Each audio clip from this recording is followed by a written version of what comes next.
Well, good morning, family. Trust that you are well today. Well, the mornings are getting a bit chillier, cooler, sun's rising later, and of course we understand it's a change of seasons. And as we get into the winter season, as the saying goes, winter is coming. But you know, it made me think about the lifestyle of faith, or the life of faith, or just faith as a whole. And you know, some people understand that faith is seasonal. Faith has a time frame.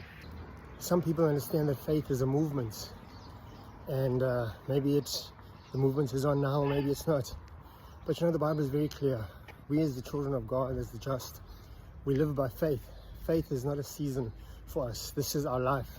When we got born again, when we became children of God, we began the life of faith, and we'll continue to live the life of faith eternally. Faith is not a season.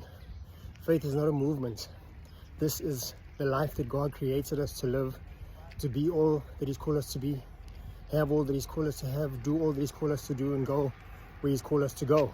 And so I want to encourage you this morning, family, as we go into this day, go into this weekend, live the life of faith. The life of faith is the life of victory, the life of blessing, the life of fulfillment that God has called us to live. God has created us to live. God has designed us to live. And understand, you're not doing it in your own ability. You're not doing it in your own strength. Paul said, the life that I live now in the flesh, I live by the faith of the Son of God who loved me and gave Himself for me.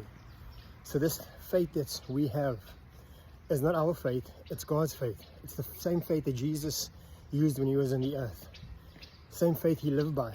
Same faith He did the miracles by. It's the same faith that God used in Genesis when He created the heaven and the earth. It's the same faith the apostles used.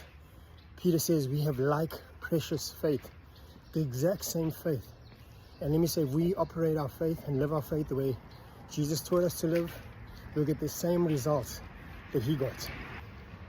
And Jesus Himself said, the works that He did, we will do, and greater works than these. And so I encourage you, as you go into this day, go into this weekend, live the life of faith that God has for you. Amen. God bless you.